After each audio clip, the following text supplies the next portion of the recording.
Olá, bem-vindo ao PsyCast Fio da Meada. Eu, Carol Nakoneski, Ruth Ferreira, estamos aqui para mais um episódio e nós queremos fazer uma homenagem ao Dia do Amigo, que é dia 20 de julho, a comemoração. Sim. E para isso nós escolhemos um filme que chama Te Peguei. Esse filme ele fala de uma história que é baseada em fatos reais, que saiu no New York Times Journal, né? E fala sobre 5 amigos que se reúnem há mais de 30 anos para fazer a brincadeira do pega-pega. Né? E eles permaneceram ali todo esse tempo se encontrando pelo menos uma vez no ano, né? Eles falam que o mês de maio era o mês para isso. E não importa onde cada um tivesse, eles se reuniam para fazer esse pega-pega. O que é intrigante é que o Jerry, né, que é um dos integrantes desse grupo, ele nunca foi pego. 30 anos conseguindo fugir. Invicto. Invicto. E aí toda essa turminha tem assim um objetivo de pegar ele, né? Se pegar a todos, lógico, mas de pegá-lo porque é um desafio para eles, né, Ruth? Sim. Vamos trazer aspectos bem importantes da psicologia, então fique ligado com a gente. É isso aí, pessoal. Falar sobre amizade para mim é prato cheio. Né? Eu amo esse tema porque eu sou uma pessoa que amo fazer conexões. E amizade, para mim, é um dos pilares da minha vida. Tenho amigos também de 20 e pouco. Acho que não sei se tem... de 30 também tem. Nunca tivemos esse ritual, né? Mas outros rituais foram estabelecidos. E amizade é algo que me preenche, que fala, eu acho que flui naturalmente falar sobre isso, né? E um dos pontos que a gente vai destacar aqui é como ela é uma testemunha da nossa história, da nossa vida, né? Sim. Uma pergunta que eu vou iniciar. Quem corre para não perder você, Carol? Quem corre para não me perder? Isso, né? Não é uma pergunta retórica. Importante, é retórica, mas é extremamente importante, porque o filme fala disso, né? De pessoas que param a vida, né? Amigos que pausam por um determinado tempo e se encontram. E isso de forma consistente, anual, né? Então, assim, a gente vive uma temporada, né? Que as pessoas estão muito com pressa. Isso não quer dizer que não há amizade nesse mundo, nesse modo Sim. de acontecer, né? Mas hoje as pessoas estão acostumadas a fazer tudo com muita pressa. E muitas das vezes é também muito aceitável a justificativa de não tenho tempo. Acaba que a gente acostuma com a explicação, tanto quem dá quanto quem recebe. Né? Acaba se acostumando, também amigo, eu tô sem tempo, né? Mas a gente vai falar aqui de que a amizade acaba sendo a testemunha da nossa própria história, sabe por quê? Porque quando um amigo se vai, e não apenas um amigo, né? Outras pessoas que pertencem à nossa vida se vão, especialmente pela morte, porque aí não tem mais como reencontrar, né? A gente não tem que lidar com a ausência dessa pessoa apenas. A gente tem que lidar, então, com a minha história, que também tá indo. Aquela mágica, aquele encontro, aquela forma de viver aquela experiência, ela não vai mais se repetir, porque esse amigo se foi, né? Esta pessoa se foi. Então, existem lembranças, né, que, aliás, vão ficar apenas como lembranças, mas que não terão potencial para trazer outros afetos, porque aquela pessoa se foi. E aí, voltando à pergunta que eu te fiz, né? Num mundo tão corrido, tão cheio de ocupações, né? Quem é que corre para encontrar você? Porque correndo todo mundo está, mas para onde, Carol? Sim, para onde? E por que corremos, né? Sim. Esse filme é um filme baseado em fatos reais. E a gente está falando de conexões muito profundas, né? Que existe sim, né, um movimento ali real de pessoas que vão atrás dessa história. Porque a história, a memória afetiva construída nessa história, quando ele se vai fisicamente, é a que vai ficar, né? E é muito, muito lindo. Tem muita coisa boa para a gente discutir hoje aqui, sim. Viu? A gente vai falar de identidade, né? Nossa identidade inserida nessa história, né? As nossas histórias, nossas amizades, principalmente a de longo prazo, elas constroem uma narrativa, né? Uma história, um contexto, uma memória, né? E pela neurociência, a gente sabe que memórias carregadas afetivamente, elas tendem a ser consolidadas, né? A gente tem o sistema límbico, né? Que é a parte de emoções, e tem o hipocampo, que é de memória. E quando a parte límbica ela é ativada, ela é como se fosse uma cola, porque ela ativa o hipocampo. e registra aquela narrativa, né? Então, ter um amigo de longa data ou amigos de longa data é muito mais do que contrapiada naquele momento, passar um momento ali de descontração e de histórias, mas é uma narrativa construída. E aquilo faz parte da nossa história, né? Quem de vocês já sentou com um amigo de longa data e começou a se lembrar das estripulias do passado? Sim, sim. É como se revivesse tudo aquilo, é como se sentisse novamente, né, tudo aquilo. Então, isso acaba sendo uma modulação emocional, né, a partir do sistema de neurociência e tal. Você sabe que até com exames de neuroimagem, é possível, né, com estudos, ver que pessoas, quando estão rodeadas de amigo, estão ali brincando, estão ali na reverência, na espontaneidade, muitas áreas do cérebro estão ativadas. Olha. Né? Muito além do que uma atividade solitária, de uma atividade ali com o seu eletrônico, né? Então, além de produzir muita criatividade, imaginação, troca, a parte social, tem essa questão de construir uma narrativa, né? E como é gostoso, né, Ruth? Você sentar e relembrar fatos, Sim. Histórias. E falando em narrativas, o filme, né, e o jogo proposto no filme nunca foi sobre ganhar, né? A princípio a gente acha que é realmente uma competição, até porque tem um invicto ali que precisa ser abatido, mas profundamente nunca foi sobre ganhar. Foi a narrativa encontrada para estar juntos, para que a escolha seja manifesta, porque eu 30 anos eu formei família, em 30 anos eu acabei uma família, pode ser? Em 30 anos eu mudei de emprego, tive filhos, perdi pai, perdi mãe. Quantas coisas, né, Carol? Quantos movimentos podem ter acontecido ao longo de 30 anos, mas como você falou, essa cola, ela ainda está presente, ela adere ainda, porque o jogo foi apenas a narrativa certa para estar junto, para voltar, né? É um ponto de conexão, né, que eles tinham no filme. Então, claro que a própria memória já é um conector disso, né? Mas eles tinham um porquê, eles tinham um propósito, eles tinham um motivo, tinham valores que eles compartilhavam.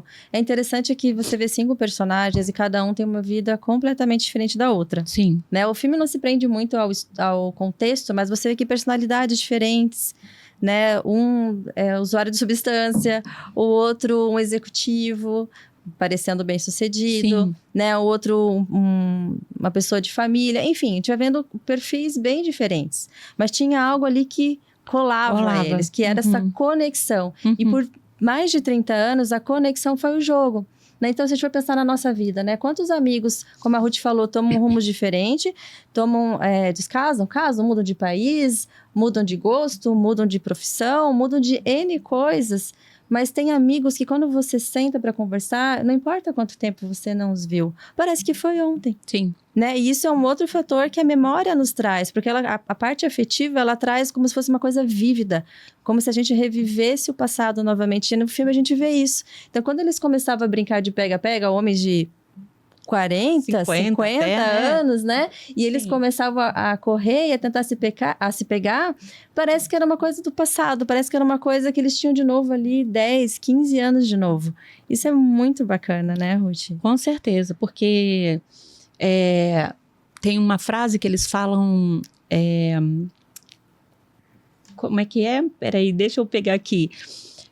Não paramos de brincar porque envelhecemos. Envelhecemos porque paramos de brincar, né?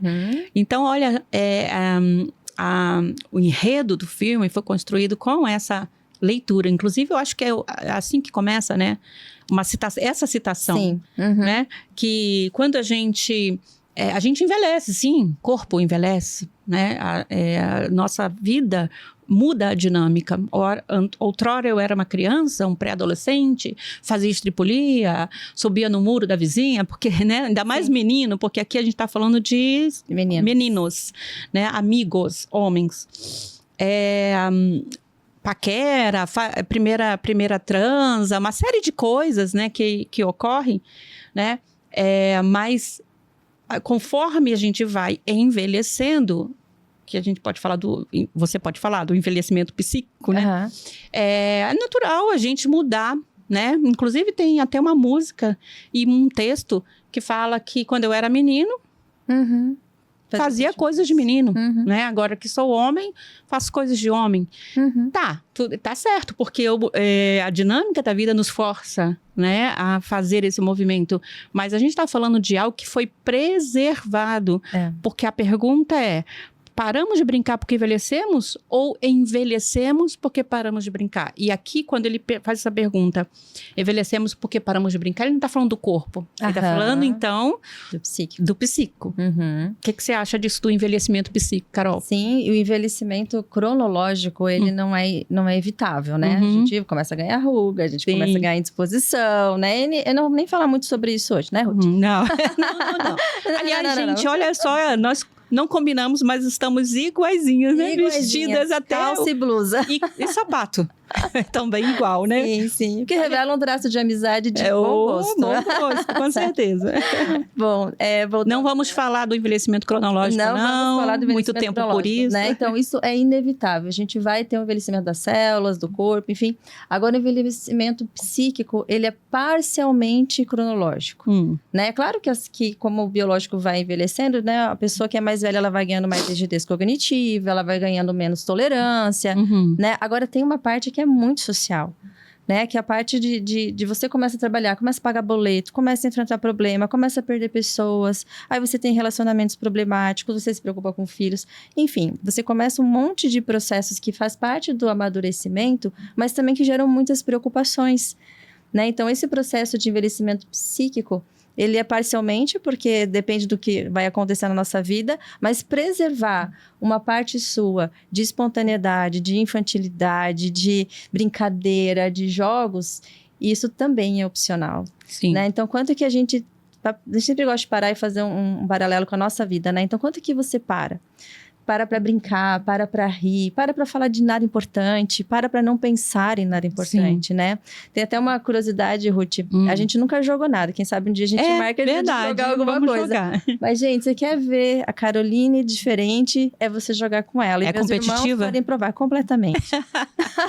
E desde pequena. Então, assim, é muito bacana. Então, quando eu me reúno com amigos, ou com meus irmãos, principalmente, sobrinhos e tal, brincadeiras que a gente faz há mais de 30 anos e bota 30 anos nisso, né? Então, eu viro criança, eu viro outra pessoa. Por quê? Porque tem um lado meu que eu quero preservar. Né? Às vezes a pessoa, mas você tá falando assim, você não é psicóloga? Eu sou, mas eu sou gente também. Sim. Então, eu brinco também. Somos sujeitos a todo tipo de, né? De situação. E, assim, é importante não deixar envelhecimento tomar conta de uma forma que você fica sério demais, que não consegue brincar. E você falou bem, isso é uma escolha. É uma escolha, nós podemos escolher, porque o filme também retrata isso. Eles podiam escolher dizer, não posso, inclusive, vou aqui dar um spoiler, o encontro dos 30 anos foi realizado no casamento. Era o casamento do Jerry. Né? Era o casamento dele. Que situação mais inapropriada para brincar de pega-pega, não é?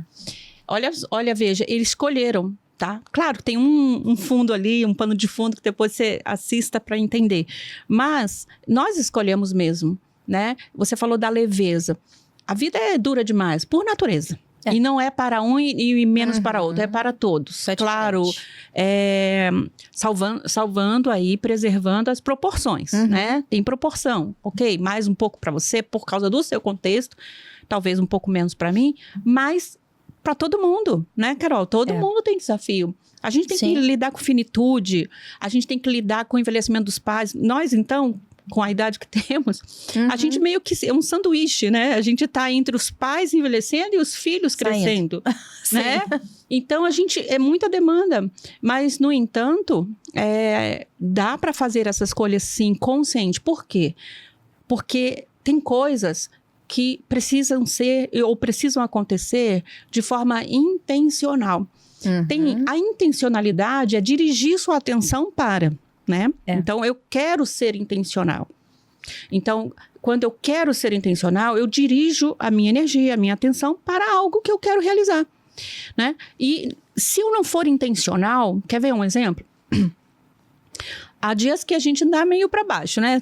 Mesmo sendo as psicólogas, né? A gente também tá meio down, assim, meio sem vontade de fazer as coisas. Mas quantas vezes eu levantei da cama, tomei meu banho, me arrumei, me organizei e saí de casa, não pela minha vontade, porque a vontade era ficar ali, ainda mais nesse frio, né? Ficar aqui no quentinho, bonitinho. Mas eu fui intencional. Qual era a minha intenção? Duas. Era atender o meu paciente que estava me esperando, e a outra é buscar, como é que fala, o meu ganho, né? Meu ganho diário. Eu sou psicólogo, trabalho com isso. Então, veja, a minha intenção naquele dia foi essa. Então, eu tenho que ser intencional. Sim. Se eu não for intencional naquele dia que eu não estava com desejo, eu perderia aquele dia, perderia a produtividade, perderia paciente. Não é verdade? Então, verdade. Traga isso, então, para as relações, né? Ontem eu estava falando com uma paciente que recebeu um convite de sair hoje. E ela tá meio para baixo e tudo. Ela, mas eu tô sem vontade, sem energia. Aí eu usei exatamente esse exemplo. Eu falei, filha, seja intencional. Onde você está? Como você está? Tá bom? Não tô gostando. Ela falou, não tô gostando desse sentimento. Eu não tô gostando de ficar assim. Eu tô ficando ansiosa de ficar me sentindo assim. Eu falei, então... Se estivesse bom, ok, né? Então, seja intencional. Porque lá para Sorocaba, não sei o que, é uma festa. Então, seja intencional. Por quê? Porque aí, uma frase que eu já usei aqui em outros podcasts. A bênção vem com o movimento. Quando você é intencional, você se move. E aí você, tipo assim, não é, é mais do mesmo, de novo essa brincadeira, né? Sim. 30 anos a mesma brincadeira. Você acha mesmo que era mais do mesmo? Primeiro porque tinha essa questão afetiva, essa lembrança, essa memória boa que trazia para eles uma sensação com certeza gloriosa. Sim, né? Sim. Segundo, cada dia, cada segundo, cada momento que temos são momentos novos, outras experiências. Outras narrativas. Né? Por exemplo, a gente já falou de tudo, nós falamos de tudo. Já falamos dos nossos filhos, do marido, já falamos, não é? Mas mudaram os contextos, sim. Não é? A minha filha passou, a minha filha reprovou, a minha filha ficou doente, a minha filha tá namorando. Olha quantos contextos. Cada novidade dessa, né, é oportunidade nova para essa cola ficar mais grudadinha. Com certeza. E quando a gente envelhecer mesmo, quando a gente perder a utilidade, quando a gente perder a mobilidade, quando a gente não puder mais sair para ver o sol, né? O que fica, o que aquece, o que nutre e o que vai fazer com que a gente ainda queira viver são as nossas lembranças. E se a gente não constrói, por que não fomos intencionais? Porque eu não estava com vontade e tal. Então muito tem hora que a gente precisa, sim, pensar, eu vou ligar para minha amiga, eu vou ligar para meu amigo, eu vou visitar minha amiga, enfim. Porque a vida consome. Né? Construir memórias intencionalmente, né? É isso mesmo, né? O Winnicott, ele falava que brincar não é exclusividade da infância, né? Mas para o adulto é como se abrisse um espaço simbólico para processamento de vínculo, competição, afeto, né? Então aqui a gente está falando o brincar, né? Porque lá se referia a um jogo, mas vamos estender aqui para momentos gostosos juntos, né? Muitas vezes a gente tem amigos próprios para cada coisa, né? O amigo que brinca, o amigo que toma um café, o amigo que almoça, né? O amigo que divide coisas. E tá tudo bem, né? Tem essas subcategorias de amizade, tá tudo bem. Não tem problema. Até porque o laço entre as amizades, ela provém de afinidades, de coisas em comum, né? E você pode ter um monte de características que vai bater com uma coisa, o outro vai bater com... Tá tudo bem, não tem problema. Mas até interessante que você tenha essa consciência, esse amigo é pra isso. Agora, para contar um segredo, tem que ser aquele outro lá, né? E tá tudo bem.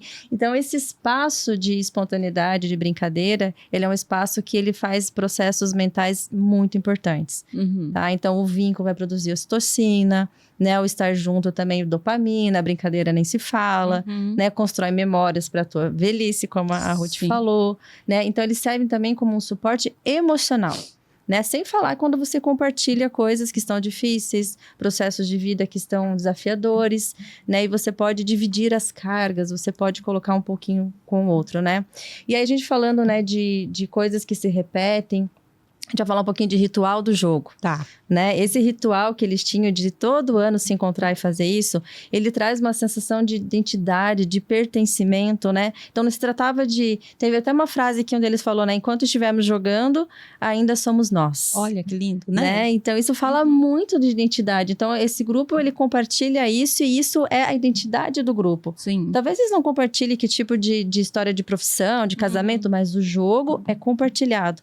Então, essa narrativa compartilhada traz essa ideia de que estamos recontando uma história que nos cola, que nos conecta.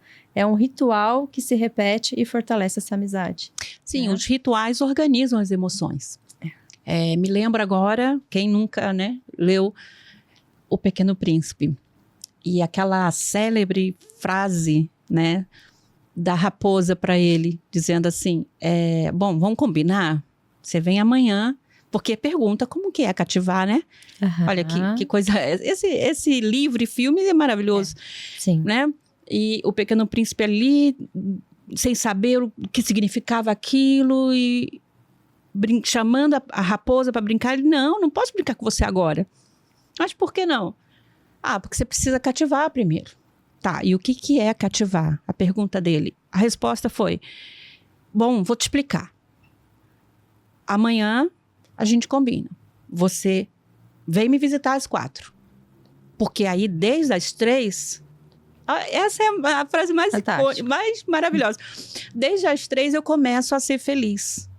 Então, os rituais... Era um ritual. A raposa estava propondo um ritual. Não é? Uhum.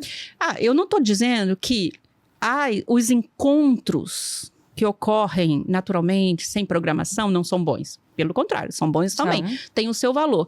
Mas os rituais têm um valor poderoso, porque organizam as nossas emoções. Uhum. Então, a raposa fala, você vem amanhã às 4, mas desde as 3, eu crio expectativas. Eu começo a ser feliz. Você não acha que em abril, né, já tinha expectativa como vai ser esse encontro, onde estaremos? Porque não tinha nada certinho. Em maio é o mês da gente se encontrar. Onde vai ser, não sei. Tanto é que foi no casamento dele, né? Sim. Então, o ritual diminui a ansiedade. Uhum. Não é, Carol? Uhum. O pertencimento, gente, não é luxo. Pertencimento é uma necessidade, né? Apego, estar apegado, colado com alguém é necessidade. E os rituais, desde pequenos, né? Eles funcionam para dar segurança afetiva. Não é? Então, assista um filme também, Pequeno Príncipe. A gente podia também, né, puxar esse gancho. Por quê? Porque é poderoso. E diz o filme, o livro e o filme, né, que ele fez isso. Então, quando havia essa expectativa, poxa, vai dar 4 horas, meu amigo vai chegar... Era uma ansiedade, mas era uma ansiedade boa, era uma coisa, uma predisposição, eu estou disponível, eu estou aberto, eu sou intencional. Você entende o valor da intencionalidade nas relações afetivas? Pertencimento não é luxo, pertencimento é necessidade, mas eu quero pertencer, mas eu também preciso ser continente para alguém. Eu preciso abarcar alguém, não é só eu ter alguém para eu pertencer. Né? Eu preciso estar disponível para alguém pertencer a mim também. E essa dinâmica do Pequeno Príncipe junto com a raposa é maravilhosa. Sim. Então, aumenta a nossa resiliência, uma série de vantagens que o ritual, né, favorece, traz para a gente. Sim. Precisamos dos rituais para dar sentido às nossas transições. Por exemplo, quando há uma perda, né, uma perda... da vida, né? Uma perda física. Perdemos alguém. Muito duro ter que passar por um velório. É muito duro ter que passar por uma cerimônia de sepultamento. Mas qual a importância disso? Ela organiza a transição. É simbólico. Ela ajuda a gente a entender que aquele ciclo acabou. Tá? Isso para uma perda. Mas para a vida, para experiências, também é necessário. Né? Então, os rituais são importantes. Dá para citar aqui diversos outros filmes e tal. Eu vou citar uma série, Doces Magnólias, para quem já assistiu.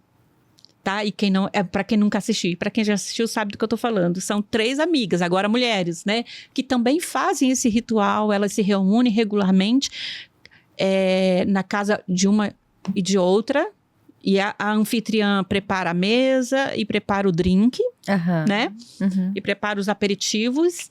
E elas deixam lá marido, filho, problemas e ficam ali, conversando, trazendo esperanças, trazendo tristezas, rindo, como você falou, falando sobre nada a ver, contando piada, relembrando histórias.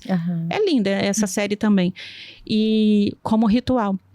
E elas não deixam esse ritual acabar. Ah, mas é coisa de filme. Não, o filme que nós estamos falando é um filme com base, né, em fatos reais. Não é coisa de filme, é coisa de gente que tem intenção. Coisa de gente saudável, né, Ruth? Sim. E por falar assim em pertencimento ritual, o nosso cérebro ele é feito para nos deixar em segurança, né? Então tem um ponto na ritualidade que é a previsibilidade. Né? Então, tudo que é previsível, que é ritualístico, traz uma sensação de segurança e de conforto para o nosso cérebro. Eu sei que naquela data a gente vai se reunir. Eu sei, isso vai desde o bebê, na verdade. Isso. Né? O bebê ele já vai aprendendo um ritual de sono, vai aprendendo um ritual com o horário que come, com o horário que troca, o horário de banho. E isso é extremamente importante para conforto emocional. Né? Então, assim, trazendo para a vida adulta, quando a gente sabe que vai ter aquele encontro, a gente sabe que vai ter aquela brincadeira, a gente sabe que vai ter aquele papo sério, a gente sabe que vai ter uma previsibilidade, aquilo traz segurança. E por falar em previsibilidade, os amigos trazem isso. Né? Eu, além de colega, de projetos e coisas, eu sou amiga da Ruth. Então, eu tenho uma previsibilidade. Eu sei como ela se comporta na maior parte das vezes. Eu sei que se eu falar tal coisa, eu sei mais ou menos o que ela vai dizer. Né? Então, essa previsibilidade me deixa confortável com ela. Sim. Porque eu sei como ela lida com muitas coisas. Né? Então, isso também é importante num processo emocional, no processo de memória, no processo de segurança, num processo de compreensão de quem eu sou, de quem você é. Né? Então, quem é a Ruth na minha narrativa de vida? Né? Então, uma pessoa que eu conheci lá na faculdade, a gente já se interessava pela mesma linha teórica, tinha muitas coisas em comum, as duas tinham 2 meninas, enfim, 2 cristãs, um monte de coisas que foram gerando afinidades e previsibilidade. Então, gera um senso de pertencimento, a gente pertence a várias coisas em comum. Sim. Né? E isso é confortante, isso é seguro, isso é gostoso. Outra coisa que eu observo com o ritual é que ele favorece a presença, né? Eu digo a presença, por exemplo, quando eu tenho rituais, ou encontro regularmente as pessoas, ou falo com elas, não precisa estar fisicamente, né? Porque cada um tem a sua demanda, mas eu falo regularmente e tal, com as pessoas com quem eu me relaciono, nos momentos difíceis da minha vida, essas pessoas estarão comigo. Tem muita gente que se queixa disso. Poxa, passei por tanta coisa e ninguém esteve comigo. Por que será? Será que eu estava disponível para criar rituais? Porque a gente precisa de manutenção. Sim. Né? E no filme, né, tem até o jogo, o ritual do jogo, a gente falou do ritual do jogo aqui, ele provocava esse encontro, ainda que fosse uma vez ao ano. E nos momentos difíceis, porque teve velório, e brincaram de pega-pega no velório. Não foi? Foi. Que era a marca deles, né? Que era a marca deles. Um deles perdeu, não lembro se o pai ou a mãe, né? E tava lá, no velório, sepultando essa pessoa. Ele abraçou, te peguei. Ótimo. O jogo, o ritual do jogo, né? Ele provocava a presença. Se não houvesse esse ritual, talvez nesse velório, ele estivesse sozinho.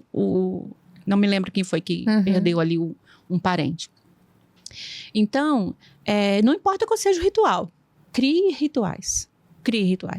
Hoje a gente tem a facilidade do WhatsApp, né? Que manda, que recebe com mais facilidade. Mas não importa se é por esse meio, se é a magnólia, o drink que você vai fazer, se é o churrasco que você vai fazer, se é o seu aniversário que você vai usar. Mas é importante a gente entender que rituais trazem, como ela falou, segurança afetiva, né? Desde de cedo. Essa segurança afetiva, ela é uma construção também, né? E fazem manutenção da presença desta pessoa. Então, quando a gente se queixa, eu tô sozinho nessas, a gente também tem que se questionar. Será que eu provoquei ou, né, estava disposta a criar rituais? Não é, Carol? Sim. Um dos fatores da amizade é a disponibilidade, né? Não que exista uma regra, né? Óbvio que não existe uma regra de quanto tempo, qualquer coisa assim, até porque amigos verdadeiros são atemporais, né? Mas tem uma ilusão de que a gente vai ter tempo. Sim. Né? Então, muitas vezes a gente deixa para amanhã, deixa para semana que vem, no final do ano, em outro momento, e aí você vai passando, empurrando para frente algo que a gente não sabe se vai ter essa oportunidade, né? E o filme ele aborda esse assunto, né? Quando o Rogue fica doente, né? Ele tem, vou ter que dar spoiler. Dá spoiler. Ele descobre um câncer no fígado. Sim. E depois no final ele revela, né, para os amigos, quando ele estava no hospital, ele fala que nunca foi sobre o jogo, né, como a Ruth mencionou no início, mas era sobre garantir a presença e a conexão antes que o tempo se findasse. Né? Então, ele falou, olha, na verdade, eu falei para vocês até que o Jerry, que era o rapaz que ia casar e que nunca foi pego, que ele tinha falado que depois do casamento dele, ele ia se aposentar do jogo, ele não ia mais jogar. Verdade. Né? Então, veja que ele estava lidando com uma situação que a gente sabe que é uma doença que traz uma finitude, traz um tempo, muitas vezes, para as pessoas, já predito pela medicina. E ele falou, meu tempo tá acabando, então a gente tem que se conectar, tem que garantir que a gente brinque mais uma vez. E ele inventou essa história, que o Jerry queria se aposentar depois do casamento, então eles tinham que brincar e pegar ele antes que acabasse a brincadeira, né? Então, assim, traz essa reflexão. Só uma também. Pausa, quando na verdade a aposentadoria possivelmente era dele, né? É verdade, era a aposentadoria podia ser sobre ele. Ele falou do Jerry, mas era ele que estava vendo que ele ia encerrar a brincadeira pela doença, né? Exato, né? Então ele percebeu que poderia estar, ele fala em algum momento, ele fala, talvez ano que vem eu não esteja aqui. Né? Então ele fez de tudo.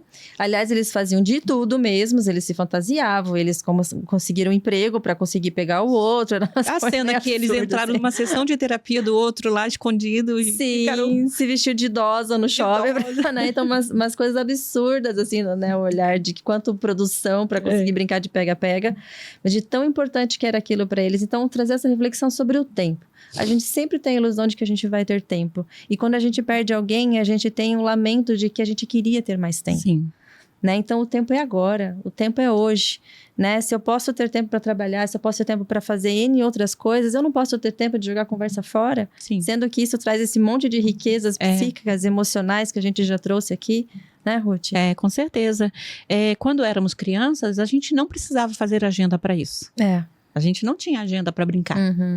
A brincadeira era natural, né? E eu falo a brincadeira como, né, ali, usando a plasticidade, tudo, né, o movimento, mas o encontro era natural. Saía da escola, almoçava, mãe, vou brincar. Claro que a diversão estava presente, a minha intenção era a diversão, mas também era o encontro. Então, a gente não tinha agenda, mas a vida adulta tem um preço, né? Que é das ocupações, a gente casa, a gente tem trabalho. Escassez de tempo, né? Mas, como eu falei no início, a gente precisa ser intencional. Não tem como abrir mão disso. Porque se não formos intencionais em provocar esse encontro, como ele foi, né? Até mesmo ele inventou uma aposentadoria sem existir, ele foi intencional. Eu preciso encontrar meus amigos, eu preciso fazer com que eles realmente queiram, não porque não quisessem antes, né? Mas assim, provocar o encontro. Porque a vida adulta tem um preço. E também faz parte de pagar esse preço, essa organização que eu posso fazer, escolher. Eu posso escolher, né? Aí tem muitos fatores que implicam em não fazer essa escolha, né? Preguiça, enfim, uma série de coisas. Preguiça também bate, né? Também. A gente queria algumas desculpas, muitas vezes, né? Uma desculpas pra gente mesma, ou uma tendência ali ao conforto de ficar em casa e tal, e acaba deixando esses momentos tão importantes, né? E esses laços, eles são construídos e progressivos, né? Para um pouquinho e pensa aí, quem foram as pessoas que estiveram com você quando você perdeu alguém? Quem foram as pessoas que estiveram com você, ou te trouxeram uma palavra, ou te fizeram rir, ou ficaram em silêncio do teu lado quando você perdeu o emprego, quando você casou, quando você descasou, enfim. Quem eram essas pessoas? Isso abre para mim aqui um precedente para falar de amizade utilitária.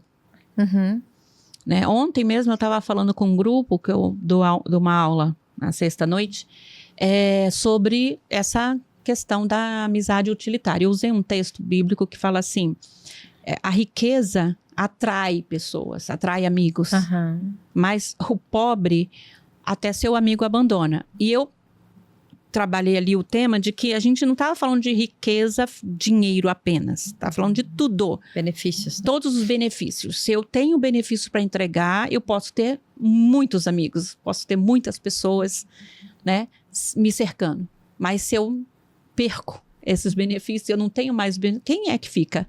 E aí eu me lembrei lá ontem, vou citar aqui também, um vídeo que está no YouTube do Padre Fábio de Mello, um vídeo já antigo. Ele tinha até o cabelo mais curtinho, ele mais magrinho, enfim. E ele fala sobre amor e utilidade. Já assistiu esse vídeo? Não. Não? É uma palestra que ele dá, né? E ele fala assim, ele estava falando de amor e utilidade. Ele falou assim, eu espero que as pessoas me amem a ponto de quando eu perder a minha utilidade, me levarem para tomar sol. Aí ele dá uma pausa, o pessoal ri. Aí ele fala assim, mas sobretudo que me tirem do sol. Essa frase eu já vi. Já ouviu? Já. Né? Então ele está falando da utilidade, né, Carol? Porque às vezes a gente ou o outro se relaciona apenas pela utilidade. Não é o caso aqui. Não era o caso deles. Tinha uma conexão. Então a gente também precisa refletir, né? Será que nosso modo de ser amigo também não é utilitário? Eu procuro quando eu preciso. E a riqueza atrai, a pobreza afasta. Então, eu não tenho muito te oferecer. a oferecer. Será que eu vou ter alguém mesmo assim? E aí me fez lembrar de outro texto que eu dei a aula na semana passada, que eu estou fazendo uma série sobre amizade lá no grupo. E aí, me permitam usar esse texto, que é bíblico de novo, mas para contextualizar, fala de uma história que havia um paralítico que estava na cama e não conseguia se mover. E souberam, né, que Jesus estava lá, que poderia curá-lo em algum lugar, numa casa. E ele não tinha mobilidade, esse paralítico. 4 amigos pegaram a maca desse cara e levaram até lá. Só que a casa estava cheia. Não tinha lugar, não tinha como entrar pela porta nem pela janela, de tão cheia. Todo mundo queria a cura, né? E o que esses amigos fizeram? Subiram no telhado, destelharam, amarraram a maca em cordas, desceram o paralítico pelo telhado. E eu acho isso lindo, No final, quando isso aconteceu, o texto diz que Jesus fala assim, a fé de vocês curou ele. Não foi a fé do cara. O paralítico provavelmente não tinha esperança nenhuma. Sim. Ele provavelmente, aquilo da utilidade, ele não servia. Nem para ele mesmo, provavelmente. Provavelmente ele era aquele amargurado. Aquele amigo que só... minha vida é essa, fazer o quê? Eu não tenho nada a oferecer para vocês. Provavelmente, não está escrito lá, mas provavelmente ele deve até ter dito, para com isso, não tem solução para mim. Ou não quero dar trabalho, não quero dar trabalho para vocês. Mas os amigos, não desistiram. Não vamos desistir de você. É esta a questão, né? Você não me oferece mais nada, pelo contrário, trabalho. Porque um paralítico precisa de que alguém dê banho, que alguém dê comida. Depende de tudo, né? Não produz mais nada, né? Mas eles foram lá, tiveram o trabalho de levá-lo, não sei quantos quilômetros andaram. Enquanto ele pesava. Sim. Encontraram uma outra barreira, casa cheia, não dá para entrar, não dá para sair. Peraí. Sabe por quê, Carol? Porque aí é que tá, o amor é criativo. O amor é criativo. Quando você ama, dá um jeito. Você dá um jeito. Entendeu? Eles poderiam ali, poxa, tentamos, amigo. A casa tá cheia, não dá para entrar. Mas eles queriam tanto esse amigo saudável, né? E aí eles subiram no telhado e fizeram tudo isso. Então a pergunta é, quem é que faz isso por você? Será que você faz isso por alguém? Quando o teu amigo não produz mais nada, não faz mais nada, não tem nada para te oferecer? Porque quando a amizade é utilitária, esquece. Nessas horas não vai Não dá.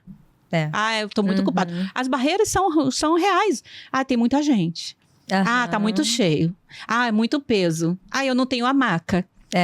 Né? Você acha que eles levaram corda? Não, eu não acredito que eles... A gente nem sabe o que eles fizeram pra arrumar tudo isso. Eu acho que eles foram ali, deixa ele aqui rapidinho, vamos ali comprar uma corda, vamos procurar alguém que nos empreste uma corda. Amor é criativo, e esse amor que a gente está falando, que conecta, que gruda, que sustenta, né? Que apoia, que está presente mesmo na nossa debilidade.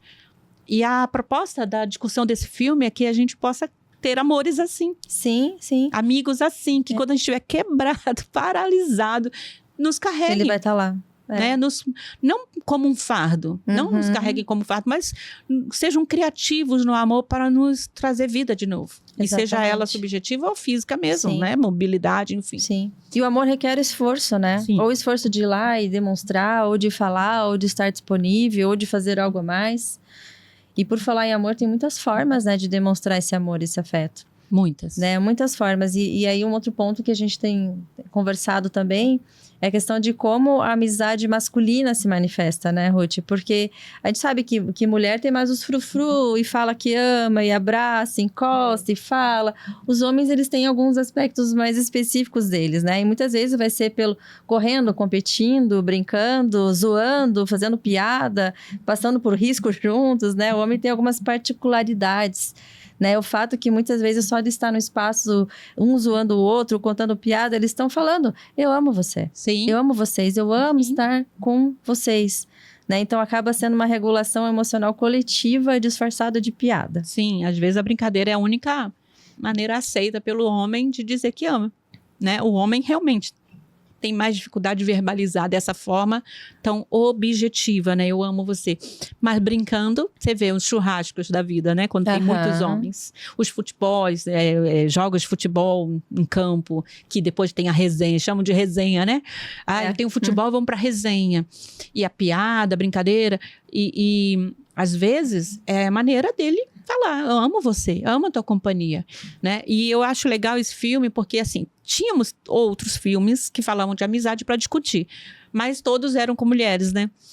E esse aqui é um filme que fala... É difícil até encontrar um filme de amizade com um homem, né? Sobre homem. Até com o cachorro, mas de homem e cachorro, sim, mas homem e homem, não.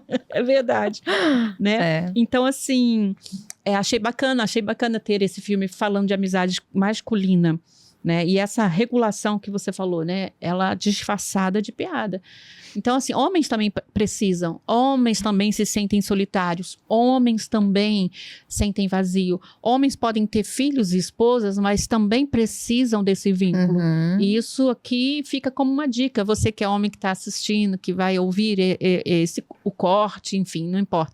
Que você possa se dispor também a criar isso, né? Esse vínculo. Aliás, eu sugiro você, homem, que assista ao filme, porque aquilo é uma história real e você se identifique, né? E você, esposa, manda seu marido ir brincar. Deixa ele jogar bola. Deixa ele ter o tempo dele, né? Isso causa uma certa individualização também, né? Do casal ali. Então, eu sou uma pessoa também sem você, eu também tenho os meus amigos, eu também pertenço a esse grupo, eu também me sinto seguro e relaxado, brincando. E relaxamento, né? A gente passa por tantos estresses e os homens ali quando vão... Mulheres também, mas homens quando vão brincar, vão jogar, estão jogando adrenalina fora, eles estão relaxando, ele vai chegar, ó, bem bonitinho pra você em casa. Sim. Então, manda ele brincar. Sim, deixa isso acontecer. Tem muita mulher que tem medo desses encontros, né? Tem. E acham que vão... Aí eu vou defender os homens. Muitas acham que eles se encontram no futebol e depois na resenha pra falar de outras mulheres, que não são elas. Mas, gente... Né? Vão fazer piada sem sentido, falar de uma situação antiga, de uma piada interna. Não, fica tranquila, Tem o seu tempo e deixa ele ter o tempo dele também, né? Então, tem uma outra questão também que é bastante interessante a gente pensar, são os paradoxos da despedida, né? Então, o Rogue, ele soube que ele não teria muito tempo de vida, ele proporcionou esse tempo entre os amigos, né? E vem muitas vezes como uma antecipação do luto. Né, do próprio luto, né? E muitas vezes do luto da perda daquelas amizades, né? Então, quantas pessoas já não passaram, né, por situação de um amigo estar enfermo, de estar doente, de saber que tem os dias contados, de estar num risco de vida, ou de ter de fato perdido, né? Mas quando você sabe que vai acontecer, pode existir esse luto antecipado, Sim. né? Que muitas vezes já começa ali um processo simbólico de perda, né? Uma elaboração já daquele luto antes mesmo dele acontecer. Né? Então, ela vê aquela pessoa e existe uma urgência dentro dela de que ela tem que aproveitar o momento, porque ela sabe que não vai ter mais aquele momento, como se ela tivesse uma urgência em ter que criar novas memórias para posteriormente resgatar isso também. Né? Então, o Rogue, ele insiste ali, não, vamos lá, a gente tem que pegar o Jerry, a gente tem que fazer isso acontecer. Né? Isso, eles nunca tinham pego aquele amigo, mas era uma forma, ele dizer também, de criar novas memórias. Vamos reinventar essa história, vamos deixar algo nessa história diferente. Né? Então, para ele era urgente. Era urgente ele brincar, era urgente ele ter aquela conexão com os amigos de novo, porque aquilo tinha um grande valor para ele. Né? Então, tanto do ponto de vista de quem está indo embora, para quem está ficando, ressignificar, reconectar, produzir novas memórias é muito importante. Interessante que ele poderia ter escolhido o caminho objetivo, né? Reunir os amigos e falar, gente, olha, eu tô passando por essa situação, né? Descobri um câncer, tô em tratamento e não tô bem. Ele poderia ter feito isso, mas foi mágico o que ele fez, né? Ele iria fazer a comunicação, mas ele queria encerrar isso com o ritual. O ritual é a marca, realmente, né? Do grupo. E ele fez isso, claro, né? Tem uma cena que ele não fica bem, mas é lá que todo mundo descobre, né? Essa situação. Mas os outros não estavam em luto, era ele, o luto dele. Né? Ninguém sabia o que ele estava vivendo. Era o luto dele. Eu quero destacar aqui, Carol, abrir um parênteses, para a esposa dele. Porque antes do final do filme, que a gente descobre o câncer, porque só aí, até a gente descobre no final, né? Eu já estava percebendo, que a gente falou anteriormente das esposas aí apoiar e tal, esse apoio dessa mulher, né? Então, ali, claro, ela já sabia do câncer também, mas achei fantástico, sabe? O estímulo dela, ela também competia, ela também brigava, ela também dava sugestões para ele voltar a brincar, né? E esse luto antecipatório que ele viveu, essa despedida dele, né? Que depois ele comunga, ele compartilha com os amigos, né? O filme encerra, a gente não sabe se levou tanto tempo depois para a despedida, para a partida dele acontecer de fato, né? Não revela o filme, assim. Logo depois desse episódio ele partiu. Mas não tinha maneira mais linda, né? E gentil. Acho que foi de uma gentileza dele muito grande. Por quê? Porque quando você é uma pessoa e recebe a notícia de que essa pessoa tem prazo para partir, no seco, assim, né? É realmente mais duro, um golpe mais duro, devastador. Mas ele foi de uma gentileza, né? E eu quero ressaltar aqui, né, que as pessoas vivem seus dramas, muitas vezes a gente não sabe, né? Então, assim, amigos nem sempre vão chegar diretamente, objetivamente, para comunicar suas dores. E aí também tem uma questão da sensibilidade, tá sensível, né, ao outro, a perceber algum sinal. Né? Algum sinal pode ser que venha, mas nem sempre vai ser objetivo. Mas eu destaco a gentileza dele, sabe? De ter feito isso de uma maneira gostosa mesmo, sabe? De trazer a leveza da brincadeira e da memória, do rito, da memória, para dizer que chegou o fim. Sim. E tem um aspecto sobre Jerry também, né? Porque Jerry estava invicto. E aquilo talvez fosse algo muito importante para ele se manter invicto, não ser pego, ser o campeão, ser, né, o incrível ali do grupo e tal, se fazer história. Mas naquele momento que ele vê um amigo de uma forma tão vulnerável, tão, né, pronto ali para finitude em breve, ele parece que é tomado de compaixão, né, Ruth? E ele de novo, gente, vai contar exatamente o final agora, desculpa, mas... vai ter que ser. Mas ele no final, ele tá sempre longe dos amigos, tem esse detalhe, sempre longe, porque ele não quer ser pego, então não pode chegar perto. É amigo de longe. E no final, ele traz uma revelação, né? Ele fala ali, eu sempre achei que vocês tinham uma conexão que não tinham comigo. Olha que coisa, né? Tem esse detalhe ali, que então você vê, na verdade, ele se colocava como campeão e distante dos amigos, para que não fossem pego, mas ao mesmo tempo ele se sentia preterido de alguma forma. E no final, tomado de compaixão, depois de que Rogue fala para ele assim, a questão não era sobre vencer, a questão era sobre conexão. Ele começa a se tocar de que aquilo que ele estava pensando provavelmente não era a realidade. Ele não se permitia conectar. Sim. Aí, no final, ele estende a mão e fala, pode pegar. Ele permitiu que fosse pego, né? Que fosse pego. Então, e isso, para mim, foi simbólico, no sentido dele falar, então eu vou me conectar.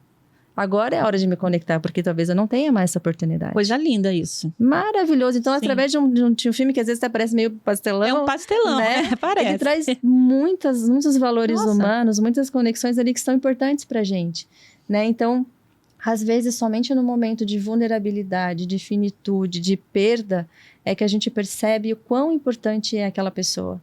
Né? Então, não espere esse momento, já conecta agora, já começa ali a falar, olha, eu não gostei do que você falou, eu achei que você não me amava, né? Sim. Jerry podia ter feito isso, gente, eu achei que vocês não gostavam de mim. Sim. Quantos anos eles poderiam ter ganho de mais conexão? Poxa. E aí o ser pego valia a pena, né? Sim. E aí, Carol, pra gente encerrar, eu quero falar aqui que a amizade, gente, é uma construção, ela é construída com o quê? Presença, com perdão, com lembranças, com escolhas repetidas, com rituais mesmo, né? Mas de tudo que a gente falou aqui, nada vai fazer muito sentido ou ser eficaz se eu não estiver disponível. Você falou do fim muitas vezes aqui, me lembrei novamente daquele livro Antes de Partir, que é um livro que eu recomendo. Eu esqueci o nome da autora, você sabe? Não. E no livro, é uma enfermeira, né? Você conhece esse livro? Antes de Partir? Antes de Partir. Tá. Ela é uma enfermeira de cuidados paliativos. A Morte é um dia que vale a pena ser vivido? Não. Que essa é uma enfermeira também. Não. Eu tenho esse livro. Não. É Antes de Partir. Tá. Então, ela é uma enfermeira de cuidados paliativos, né? Então, ela cuidava de pessoas que estavam partindo, oferecia conforto.